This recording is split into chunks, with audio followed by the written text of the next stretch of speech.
नमस्ते छात्रों, आप सभी का स्वागत है आपके अपने लर्निंग्स अकेडमी में। मैं आपका साथी अतिराम सुरैया। मैं आशा करता हूं कि आप सब बहुत बढ़िया होंगे और आपकी तैयारी बढ़िया चल रही होगी। तो आज देखेंगे हम 5 फरवरी 2026 के राजस्थान के करंट अफेयर। बिना टाइम वेस्ट किए पहला क्वेश्चन रहेगा आपका दोस्तों, राज्य सरकार द्वारा युवाओं को डिजिटल कंटेंट क्रिएशन में, जैसा कि आप सभी को पता है रील का जमाना चल रहा है, तो उसी से संबंधित है ये प्रश्न। डिजिटल कंटेंट क्रिएशन में पारंगत बनाने के लिए प्रदेश के माध्यमिक विद्यालयों और महाविद्यालयों में किसकी स्थापना की जाएगी? तो इसका पहला ऑप्शन रहेगा आपका आई स्टार्ट नेस्ट की, या बी ऑप्शन है कंटेंट क्रिएटर लैब्स की, सी ऑप्शन रहेगा आपका राजीव गांधी फिनटेक हब की, या डी ऑप्शन रहेगा दोस्तों डिजिटल स्किल सेंटर।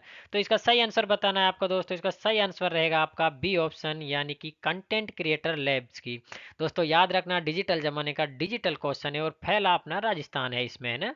तो इसके बारे में थोड़ा और आपको डिटेल बताता हूँ। राज्य में एवीजीसी एक्सआर पॉलिसी के तहत युवाओं को नए जमाने के रोजगार से जोड़ने के लिए स्कूलों और कॉलेजों में कंटेंट क्रिएटर लैब स्थापित किए जाएंगे। यहाँ देखो एक लाइन लिखी हुई है, रोज नए जमाने के रोजगार से जोड़ने के लिए। पहले का टाइम था जब बोला जाता था कि डिजिटल में जो भी काम करते हैं वो सिर्फ टाइम वेस्ट है। आज आप सभी को पता होगा दोस्तों, इसी से अच्छे अच्छे कैंडिडेटों के मतलब नाम चेंज हो गए हैं, किस्मत चेंज होगी, आप कुछ भी बोल सकते हो। देखो मेहनत हर चीज़ में लगती है। अब जैसा कि आप अभी इस वीडियो को देख रहे हैं, आप डिजिटल माध्यम से ही देख रहे हैं, तो इसी से आप सोच सकते हैं कि कितना परिवर्तन हुआ है ज़माने में धीरे धीरे।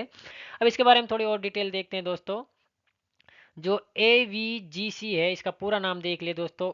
देखो नए ज़माने के प्रश्न बन रहे हैं तो ध्यान से पढ़ना है ना, और बहुत अच्छे से पढ़ना। प्रश्न बहुत अच्छा है, आपको कहीं नहीं मिलेगा। मैंने अभी आज ही के अखबार में आया ये, यानी कि सूजस बुलेटिन में। मैं जहाँ भी करंट अफेयर बनाता हूँ, आपको गवर्नमेंट का है सूजस अखबार, आप खुद देख लेना। अगर आप गवर्नमेंट साइट पर जाकर वहाँ से डाउनलोड भी कर सकते हैं, पढ़ सकते हैं। मैं आपको बढ़िया बढ़िया कंटेंट छांट कर वहाँ से बनाता हूँ।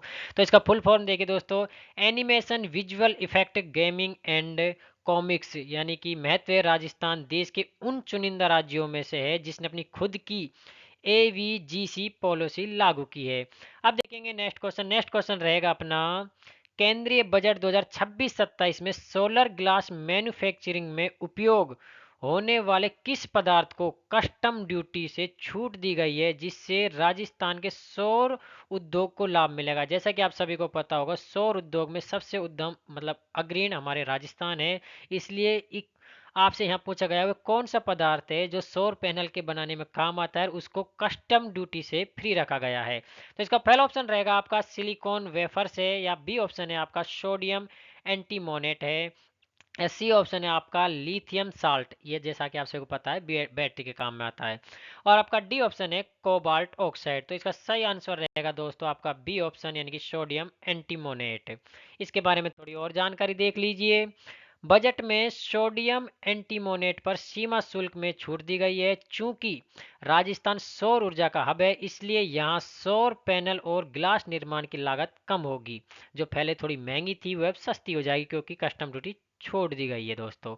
अब देखिए इसके बारे में थोड़ा और। सौर ऊर्जा उत्पादन क्षमता में राजस्थान पूरे भारत में प्रथम स्थान पर है, जैसा कि मैंने आपको पहले ही बताया था। और विश्व का जो सबसे बड़ा सोलर पार्क है वो अपने भड़ला सोलर पार्क है, जो अपने जोधपुर में स्थित है। आपसे ऐसा ही पूछा जा सकता है जो भड़ला सोलर पार्क है ये कितनी क्षमता वाला है, तो इसको भी बता देता हूँ मैं दोस्तों आपको। ये 2245 मेगावाट का है।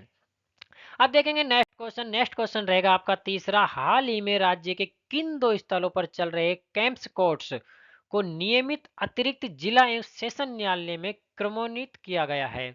तो इसका आपका पहला ऑप्शन रहेगा फलोदी और बालोतरा, या बी ऑप्शन है आपका बड़ी सादड़ी और केसरापाटन, या सी ऑप्शन रहेगा आपका नोखा और सुजानगढ़।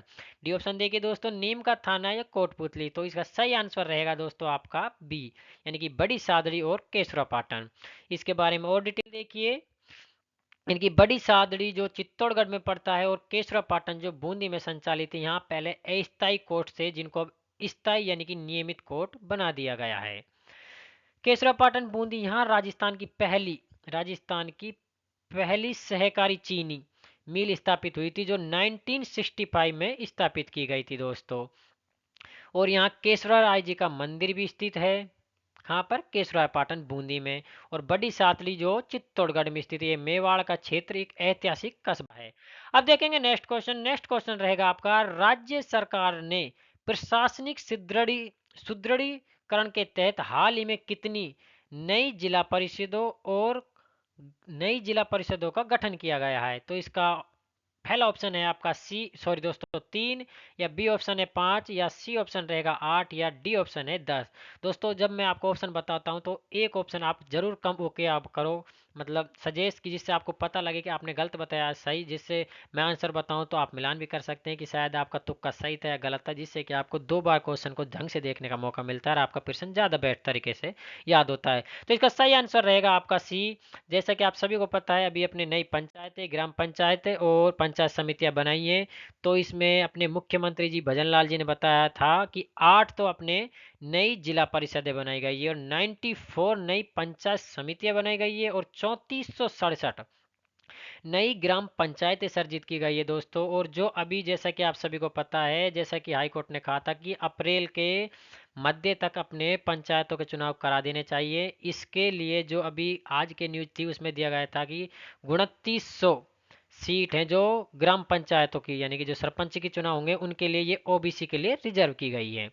ये मैंने आपको लिए एक्स्ट्रा डाटा बताया है सिर्फ आपकी जानकारी के लिए, ये कोई एग्जाम में नहीं आएगा जो 2900 वाला बताया है, लेकिन ये एग्जाम के लिए बहुत इंपॉर्टेंट है। कितनी नई ग्राम पंचायत हो गई है? 3467, और नई पंचायत समितियां 94, और नए जिला परिषद 8 बनाए गए, इसको जरूर याद रखना। इसके बारे में थोड़ा और डाटा देख लीजिए दोस्तों। पंचायती राज का जनक रहा है अपने लॉर्ड रिपिन है, और राजस्थान में शुरुआत हुई थी इसकी 2 अक्टूबर 1959 को। गांव था बगदरी गांव, जिला था नागौर, जिसको पंडित जवाहरलाल नेहरू द्वारा शुरू किया गया था दोस्तों। अब देखेंगे नेक्स्ट क्वेश्चन। नेक्स्ट क्वेश्चन रहेगा अपना, राजस्थान के किस जिले यानी कि क्षेत्र में सिविल न्यायाधीश एवं न्यायिक मजिस्ट्रेट के 2 नए न्यायालय, यानी कि एक तो पहाड़ी में और दूसरा खैरतल में खोले गए हैं? जैसा कि आप सभी को पता है, खैरतल का नाम आने से आप सभी को पता लग जाएगा ये तो खैरतल के जा रहे में होगा, लेकिन दूसरा पहाड़ी है, इसलिए थोड़ा आपको क्लियर कन्फ्यूजन रहेगा। वैसे अब इसका भी नाम चेंज कर दिया गया खैरतल तिजारा का, जैसा कि आप सभी को पता है, इसके बारे में बहुत हू धड़ंगा हुआ था, लेकिन निश्चित कर दिया है, ये भरतरी नगर रहेगा अपना, है ना। तो इसका सही आंसर, जैसा कि आप सबको पहले ही पता लग गया, तो इसका सही आंसर रहेगा ए, यानी कि खैरतल और तिजारा। इसके बारे में थोड़ी डिटेल देख लीजिए। यानी कि जो पहाड़ी है, जो अब डीग जिले का हिस्सा है, जो पहले अपने भरतपुर का था, और खैरतल तिजारा जिले का मुख्यालय है, ये नए कोर्ट खोले गए हैं दोस्तों। इससे बारे में जानकारी कोई नहीं पूछ रहा कि पहले ये किस जिले का हिस्सा था, है ना। खैरतल तिजारा जो अलवर जिले से होकर अलग हुआ है। जो भिवाड़ी है ये थोड़ा अच्छा है, भिवाड़ी है जो औद्योगिक नगरी है अपने अलवर जिले में, है ना। और डी गए इसे जल महलों की नगरी भी कहा जाता है दोस्तों, ये भरतपुर से अलग होकर बनी थी। अब देखेंगे नेक्स्ट क्वेश्चन। नेक्स्ट क्वेश्चन रहेगा आपका, राजस्थान के राजकीय अस्पतालों में बुजुर्ग को, यानी कि जो अपने वृद्ध हैं उनके लिए, यानी कि सीनियर सिटीजन को कतार मुक्त, जो कतार में लगते थे, जैसा कि आप सभी को पता है अपने सरकारी अस्पतालों की हालत की, जब हम पर्ची कटाने जाते हैं तो कितनी लंबी लंबी लाइनें लगी होती हैं, तो उनके समाधान के लिए जो अपने सीनियर सिटीजन हैं उनको कतार मुक्त इलाज और बेड पर ही जांच रिपोर्ट उपलब्ध कराने के लिए कौन सी विशेष वार्ड की शुरुआत की गई है दोस्तों? बहुत अच्छा प्रश्न है दोस्तों, जरूर याद रखना, है ना, आगामी एग्जाम में आपको जरूर देखने को मिलेगा ये।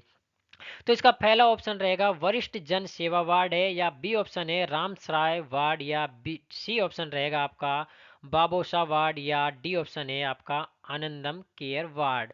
तो दोस्तों इसका सही आंसर रहेगा आपका बी, यानी कि, सॉरी दोस्तों थोड़ा मिस्टेक हो गई पेन में, है ना। सभी जिले अस्पतालों में रामसराय वार्ड शुरू किए गए, यहाँ बुजुर्गों के लिए अलग ओपीडी और फिजियोथेरेपी की शुरुआत की गई है दोस्तों। इसके बारे में थोड़ी और बता देता हूँ मैं।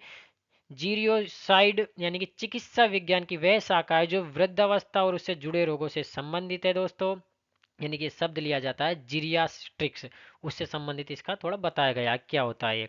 और अपने जो संविधान के अनुच्छेद 41 है, ये भारतीय संविधान का अनुच्छेद कुछ दशाओं में, यानी कि स्पेशल इसी के लिए नहीं है, कुछ दशाओं में, जैसे कि बुढ़ापा या काम, शिक्षा और लोक सहायता पाने के लिए अधिकार की गारंटी देता है, जिससे बुजुर्गों के लिए ये अलग वार्ड की स्थापना की गई है ना।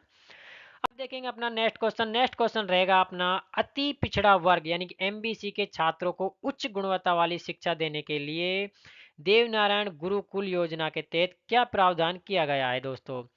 यानी कि इसमें छात्रों को मुफ्त स्कूटी वितरण की जाएगी, या बी ऑप्शन है प्रतिष्ठित निजी विद्यालयों में निशुल्क प्रवेश दिया जाएगा, या विदेश में पढ़ाई का खर्चा उठाया जाएगा, या सरकारी नौकरी में सीधा प्रवेश है? तो इसका सही आंसर रहेगा बी। देखो दोस्तों इस प्रश्न को थोड़ा ढंग से देखो, मैं बताना क्या चाहता हूँ आपको। देखो, सरकार ने लिखा है जो उच्च गुणवत्ता वाली शिक्षा देने के लिए किसका चयन किया गया है? प्रतिष्ठित निजी विद्यालयों में निःशुल्क प्रवेश दिया जाएगा। सरकार ऐसा क्यों नहीं करती कि ये जो प्रतिष्ठित निजी विद्यालय बोला है ना, इसकी जगह सरकारी प्रतिष्ठित विद्यालय बन जाए? ऐसी शिक्षा की व्यवस्था क्यों ना की जाए? देखो, अभी अपने जो राजस्थान में है, विधानसभा का वो चल रहा है कार्यकाल। वैसे हाल फिलहाल 6 तारीख अब छुट्टी है, 10 तारीख तक, 11 को अपना बजट आएगा। उसमें अभी एक विधायक ने बहुत अच्छा भाषण दिया था। उसका नाम मैं भूल रहा हूँ क्या है, भाटी लगाता है शायद लास्ट में। बहुत अच्छा दिया। ये सरकारी जो स्कूल है इसके बारे में उसको जरूर सुनना दोस्तों, है ना। कल का ही है ये, कल मतलब उसने भाषण दिया, तो बहुत अच्छा है। तो इसका आंसर रहेगा आपका बी, यानी कि प्रतिष्ठित निजी विद्यालयों में निःशुल्क प्रवेश दिया जाएगा। सरकारी काम ऐसे ही होते हैं। इसके बारे में थोड़ी डिटेल देख लिए दोस्तों। इस योजना में एमबीसी वर्ग के जो 500 मेधावी छात्र हैं उनका चयन किया जाएगा। इनको प्राइवेट स्कूलों में कक्षा 6 से 12वीं तक निःशुल्क शिक्षा दी जाएगी, जो प्रतिष्ठित निजी स्कूल होंगे उनमें। थोड़ा और देख लीजिए इसके बारे में। एमबीसी यानी कि मोस्ट बैकवर्ड क्लास है राजस्थान में। इसमें 5 जातियां सम्मिलित की हुई हैं। पहला है गुजर, दूसरी है गाडिया लोहार, बंजारा है, रेबारी है और गाडरी है दोस्तों। और देख लिया अपने जो देवनारायण जी हैं, ये गुर्जरों के आराध्य देवता हैं। इनका प्रमुख मंदिर है जो आसीद यानी कि अपने भीलवाड़ा जिले में स्थित है दोस्तों। अब देखेंगे नेक्स्ट क्वेश्चन, राजस्थान के किस जिले में चेचा सॉरी दोस्तों चेक बाउंस जैसे मामलों, जो अपने चेक होते हैं, जैसे कई क्या करते हैं, चेक देते हैं और उसमें पेमेंट नहीं होता तो चेक क्या होता है, चेक बाउंस हो जाता है, जैसे मामलों के त्वरित निस्तारण के लिए विशेष एनआई एक्ट न्यायालय यानी कि स्पेशल एनआई एक्ट कोर्ट का गठन किया गया है। ये आपके जयपुर में है या फिर कोटा में है या झुंझुनू में है या सीकर में? दोस्तों ये बहुत अच्छा प्रश्न है। ये पहला कोर्ट बना है अपना, तो इसका सही आंसर रहेगा आपका सी, झुंझुनू में। इसके बारे में थोड़ा और डिटेल देख लीजिए दोस्तों। झुंझुनू में विशेष न्यायिक मजिस्ट्रेट यानी कि एनआई एक्ट न्यायालय खोला गया है, जबकि पोस्को कोर्ट जो पहले से अपने हनुमानगढ़ और सवाई माधोपुर कई जिलों में खोल चुके हैं हम। और एनआई एक्ट का मतलब है नेगोटिबल इंस्ट्रूमेंट एक्ट 1881 यानी कि प्रकाम्य लिखित अधिनियम है। इसकी धारा 138 चेक बाउंस से संबंधित है। झुंझुनू इसे शेखावाटी का सिरमौर भी कहा जाता है छात्रों। धन्यवाद छात्रों वीडियो देखने के लिए। अगर वीडियो अच्छी लगी है तो लाइक ज़रूर करें और चैनल को सब्सक्राइब ज़रूर करें, क्योंकि दोस्तों हम ऑनलाइन पहली बार आए हैं, यानी कि हमारा जो पहले से कोचिंग थी वो ऑफलाइन थी। हमने अभी नया सेटअप लगाया है, इसलिए हम ऑफलाइन में थोड़ा सॉरी दोस्तों, ऑनलाइन में बोलते समय थोड़ा गलती हो जाती है कई बार। क्या डिजिटल पेन है, पकड़ने में भी दिक्कत आती है, अभी नए नए हैं। अगर वीडियो अच्छी लगती है तो दोस्तों लाइक ज़रूर कीजिए और अपने छात्रों यानी कि अपने साथी हैं उनको भी ज़रूर शेयर कीजिए वीडियो। हम कंटेंट एक नंबर लाएंगे, इसका हम आपको विश्वास दिलाते हैं। और चैनल को ज़रूर सब्सक्राइब करें, जिससे हमें भी थोड़ा आशा मिले कि हमें ऑनलाइन भी रहना चाहिए। धन्यवाद छात्रों।